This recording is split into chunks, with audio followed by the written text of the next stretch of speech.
I want to ask question to Indranil on this. So Indranil, people are using cloud-based technologies and these platforms, and the dependency lies again on the data centers. How should one prepare for mitigating this risk when they are launching a cloud startup, or they are running a sizable size company? What will happen if the data centers go down? How do you respond in that period? So that is why we do disaster management planning. So typically, Right. You cannot replicate the entire thing. If it is down, if the internet is down, say in your country, it's down. You're done. Okay, but some sort of mitigation can be done by disaster management policy. So that is how we typically do it. And specifically when I deal with manufacturing industries and all, where continuous streaming of data is very important for the kind of applications that we deliver. We typically, as I said, that some of our customers have indeed moved to the hybrid model, wherein partially the most critical things are on premise. So whether the internet is working or not working, there at least the critical processes do not get affected. Because if we are monitoring a manufacturing process continuously, I cannot have a downtime of even 2 minutes there. Okay, Right. so one of the ways is so that's all disaster management planning is there. So one of the ways is like you follow a hybrid model. I think that's the safest bet as of now. Second is you host your application stack in data centers in multiple geographies. I think AWS gives you that feature Right. to do that. So I think that's the way to go forward. Superb. So what I hear from Indranil is disaster management policy is going to help you out in such times. Host your data centers in multiple geographic locations, so that even if some regulations come and strike you in one place, you are still secured. And of course, use a hybrid model for using mission critical things, so that you at least have the main data, the core data, in any sort of situations, and you are secured. Only the ancillary or the cosmetic features which are extension of the main data, only those services will be affected, not the entire ecosystem. And which is also very good approach. And I believe a lot of enterprise companies in the manufacturing, in energy sector oil and gas sector would also be following this hybrid approach rather than going full-fledged in-house, full-fledged online. The problem, Prank, with a hybrid approach is it increases the cost of the customer in. No doubt. Initially, like specifically, if I talk about Indian customers, they are very cost sensitive. They are like, I'm paying for the cloud. Why should I pay for on-prem? Because so if you talk about a hybrid approach, then you are at least having that 50% replication of your cloud infrastructure, which is an immediate cost which comes. Okay, and then that question also comes from the customer is, what is the probability? Is it 1%? Is it 10%? Or is it 20%? There is no correct answer for that. Correct. Okay, so as part of being a service provider, what we can always tell the customer that this is the risk which you are taking, and you are cognizant of that risk because I have informed you that this is a possibility. Now, whether that will happen once in couple of years or once in 10 years, nobody can give an answer to that.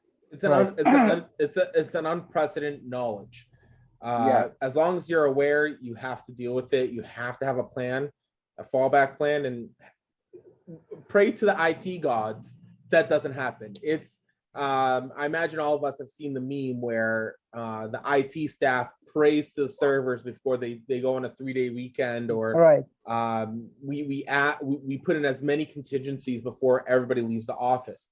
And I'll be honest, how many businesses experienced this blimp when COVID happened, when the offices became empty? Multiple businesses experienced this fatality, and they learned from it, and they create these contingencies, they create these fallbacks. And now, can we expect it? Yes. Will it likely happen again? Yes. Are we ready? Yes, we are ready. We've tested, we've tried the fallbacks.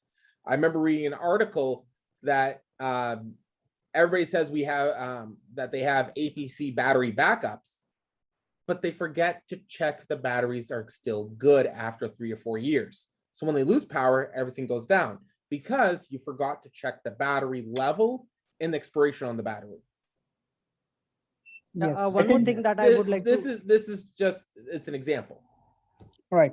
Yeah. Great So example. Yeah, Vishal. Another analogy that I would like to give is however much you plan, however much you simulate, you have to face the reality sometime or the other. So just an example of this movie Sully, which is based on a real life story. Right. The pilot had to land on Hudson River. It was never done earlier. It was never thought of, and you couldn't simulate that. And the simulations post the accident were also wrong because not everyone knows the technicality of it. Correct. Correct. Absolutely. Tried Absolutely. everything. They had SOPs, everything, but they couldn't avoid it. Now they will learn about it, and they might put more fail safes. But again, this incident might occur, not with Facebook, maybe with Google. You never know. Now Facebook, it has happened twice. The AI bots In recent times, yeah. and now this one. Yeah. So I don't know. Yes. There might be something in store with Facebook again in the future. All right. I So would like things to- happen. Prank, I would just like to add an important Yeah, point sure. here. As service providers or as product entrepreneurs, I think one of the points which is frequently missed by specifically the startup guys or even somebody is delivering a product to the market is how to indemnify themselves. I think that is a very neglected part. So for example, I would say to my customer that if you do not have a disaster management plan, this can fall flat. Now, if I don't put that in my agreement, there is nothing to protect me there. Absolutely. Okay, so Absolutely. that You mentioned the point.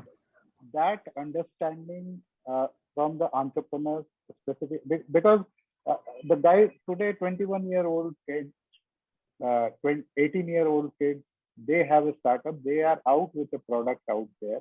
Now, B2C is still more safer in terms of liabilities and all. Okay. If you talk about specifically the India context, nothing happens in India. Okay. So, but if you're talking about B2B, it becomes very tricky because if I am working with a company, The stakes are higher. The stakes are higher, and they can really go after you. Right. And they can go after you in a way that will shut down your company. Absolutely. I mean, It can one be of the great point. Yes, you hit the nail, Indranil. I mean, we are about time as well, but the main point which you mentioned is you need to have the backup plans. You need to have the indemnification plans as well in the agreement. So of course, when it comes to cloud, when it comes to technology adoption or even implementation, the tech guys can help you out. They can do the wonders of the world and create the product or the service within hours or a couple of days.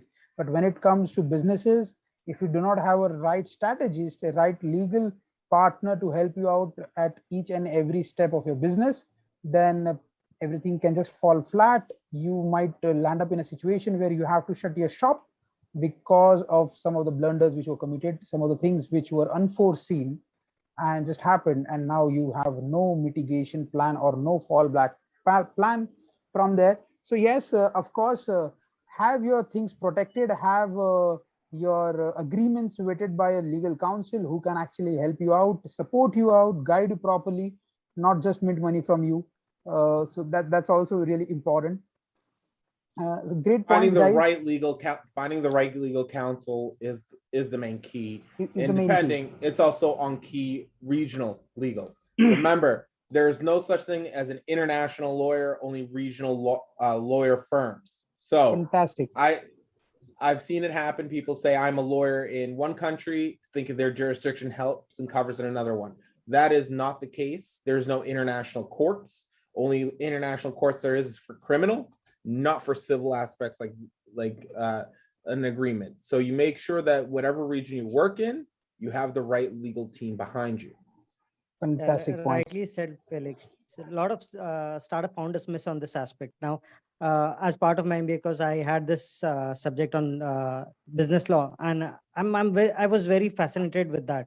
And after that, when I got into sales, one of the key point was to go through each and every agreement, each and every document that came my way as a part of bidding for those RFPs. And the kind of legal language which was there changed dramatically from one country to another. I was like Correct. confused How all do I the make time. sense of it? Yeah, yeah. There was no international law protecting your business. Right. You had to The either only follow the international law legal- that protects you is around And I criminology. will tell you where it starts. So I'll tell you where it starts, where the first starts. So typically, when any customer sends me an NDA, okay, so I have been doing this for quite long. So I make sure that the NDA is two-sided. Yes, Okay, yes. typically when a customer would say that I have a copy, you just see and sign it. So I would say 99% of the entrepreneurs, the startups, they just sign it, send it back. They don't realize that they have started the problem right there. Right. And NDA is a very conspicuous, it's a very It's a basic document, ordinary, which it's a one basic should have. document. Yeah. Okay, so it's a very basic document and nobody has thought about it. Nobody has thought over it. Okay, so my limited point here is if we are talking about cloud, if we are talking about startups and all those things, today technology is just, I would say, 20% of it. Yeah. I would not, no matter what Absolutely. you are doing, unless you are doing something like Elon Musk, okay, technology is just 20% of it. In some places, it is just 10%. Rest, the 90% is, you should have an eye for detail. Because if you are, Absolutely. if you do not have an eye for detail, you are falling for trouble. Super That's the point. best way Super to point summarize mentioned. it. That's the best way to Yes. summarize it. Even though Excellent. technology is a small part to the whole business, it is a key feature to the business. But you have to be very meticulous to the detail of what you're doing as you integrate with the cloud, because the cloud will do anything you want. It can make breakfast for you, but you need to understand how it's going to do it and understand the process it's going to do it, and make sure you have all the legal background and all the proper documentation in order to do it. It goes back to elementary school here in the States. I'm not sure as it is in India, but it's the who, what, where, why, and how, making sure all those things are answered before you jump in. Super point. Super point. Very well summarized, Indranil and Felix.